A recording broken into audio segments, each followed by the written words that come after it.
Assalamualaikum warahmatullahi wabarakatuh. Izin memperkenalkan diri, nama saya Wulan Ramadhani. Saya dari STR Keperawatan Tingkat 1 Reguler 2 dengan ujung NIM 096. Di sini saya akan membuat video tentang sistem-sistem persyarafan dari mata kuliah Ilmu Biomedik Dasar dengan dosen pengampu Ibu Nurs Nur Hijrah Tiala MKep. Jadi di sini izin memulai. Yang pertama itu ada dendrit. Dendrit itu terletak di bagian ujung kepala neuron yang berbentuk bercabang seperti akar. Nah, itu berfungsi untuk menerima impuls dari neuron lain. Lalu selanjutnya itu ada akson. Akson yang berada di pinggir sini. Nah, itu berfungsi untuk mengirimkan impuls yang telah diterima dari dendrit menuju ke badan sel. Lalu selanjutnya itu ada badan sel. Badan sel terletak di bagian sini. Nah, itu berfungsi untuk mengintegrasikan impuls yang telah diterima dari dendrit. Nah, lalu selanjutnya ada nodus Renfier. Nodus Renfier ini terletak di tengah-tengah selubung mielin yang berfungsi untuk mempercepat impuls dengan loncatan. Nah, maksudnya loncatan ini adalah misalnya ada nodus 1, dia akan membantu nodus tersebut untuk melompat ke nodus berikutnya dan seterusnya. Lalu selanjutnya itu ada terminal akson. Nah, terminal akson ini bentuknya sama seperti dendrit, namun dia berada di bagian ujung akar. Nah, ini berfungsi untuk melepaskan neurotransmitter untuk menuju ke sinapsis. Lalu selanjutnya itu ada nukleus. Nah, nukleus itu berfungsi untuk mengkoordinir semua aktivitas yang berada di sel saraf tersebut melalui DNA. Lalu selanjutnya itu ada sel Schwann yang berfungsi untuk membuat atau memproduksi selubung mielin di tepi sel saraf. Lalu selanjutnya itu selubung mielin juga memiliki fungsi. Nah, fungsi dari selubung mielin itu adalah untuk melindungi akson dan juga mempercepat impuls. Lalu selanjutnya kita lanjut ke otak. Bagian otak ini ada 6 bagian. Nah, yang pertama itu ada lobus frontal. Lobus frontal ini memiliki fungsi aktif di eksekutif. Nah, eksekutif itu misalnya seperti pencernaan, pemecahan masalah, pengambilan keputusan, dan lainnya. Lalu selanjutnya itu ada lobus parietal. Lobus parietal ini berfungsi di sistem sensori. Nah, sistem sensori ini terjadi saat kita menerima sentuhan, rangsangan, merasakan nyeri, tekanan, juga saat kita mengalami perubahan suhu. Lalu selanjutnya itu ada lobus temporal yang berfungsi untuk pendengaran, memori jangka panjang, juga pemahaman bahasa. Lalu ada lobus occipital yang berfungsi untuk pemrosesan visual. Nah, pemrosesan visual ini membantu kita dalam mengenali suatu bentuk objek, misalnya seperti bulat, oval, kotak, dan lainnya. Lalu mengenali warna dan juga mengenali sebuah pergerakan suatu objek. Lalu selanjutnya itu ada cerebellum atau otak kecil. Nah, cerebellum ini berfungsi untuk mengkoordinir gerak kita, lalu keseimbang tubuh kita saat kita berjalan, berdiri, melompat, dan lainnya. Juga dia gerak sadar kita.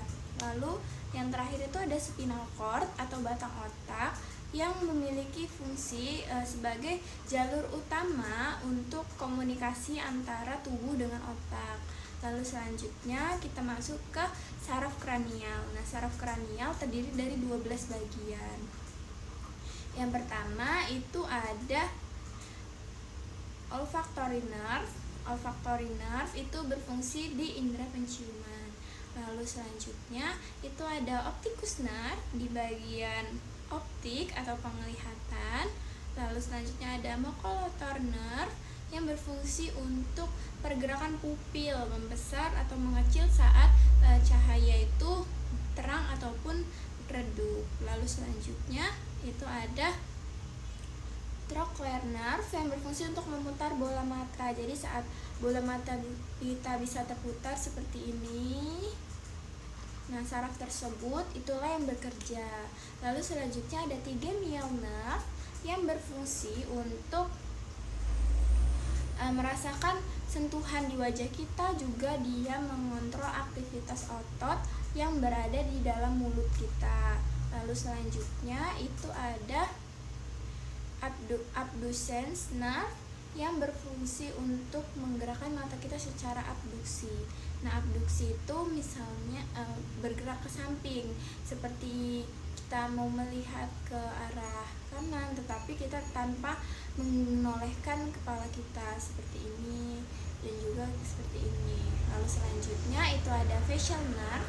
Nah, seperti namanya itu face, berarti dia ke muka. Nah, jadi fungsinya itu untuk mengontrol ekspresi wajah kita, misalnya saat kita merasa senang, sedih, marah, kecewa, ataupun tertawa. Nah, saraf tersebut akan bekerja untuk membuat ekspresi kita sesuai dengan apa yang kita rasakan.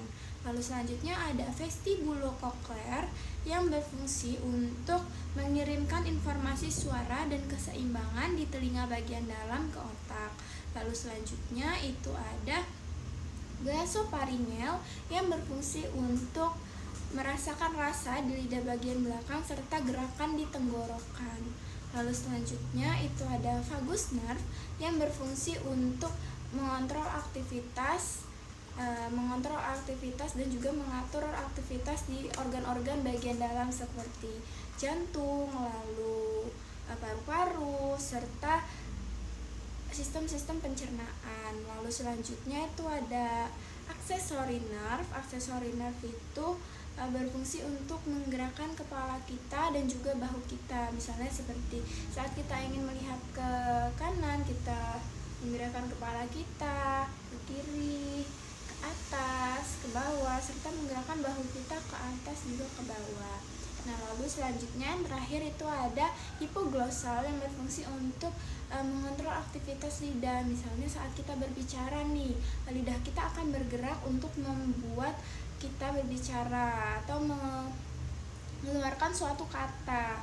Juga saat kita sedang mengunyah makanan, lidah kita akan membantu makanan tersebut untuk ditelan dan juga membolak-balikan makanan untuk proses mekanik di dalam mulut. Lalu selanjutnya kita masuk ke bagian saraf spinal. Nah, saraf spinal itu yang pertama ada plexus cervix, lalu ada plexus brachialis, lalu ada cervical enjirment, lalu ada intercostal nervus, lalu ada lumbar enjirment, lumbar plexus, sacral plexus, lalu ada cauda aguina, dan ada juga yang berpasang-pasangan yaitu cranial nervus, cervical nervus itu ada 8 pasang. Lalu selanjutnya itu ada thoracic nervus itu ada 12 pasang. Lalu ada lumbar nervus itu ada 5 pasang. Lalu ada juga sacral nervus itu 5 pasang, dan yang terakhir itu ada coccygeal atau biasa kita sebut sehari-hari itu adalah tulang ekor yang berada di bagian bawah dan membentuk seperti ekor, seperti ini, seperti huruf V. Nah, itu dia video dari saya. Saya akhiri. Wassalamualaikum warahmatullahi wabarakatuh. Selamat sore.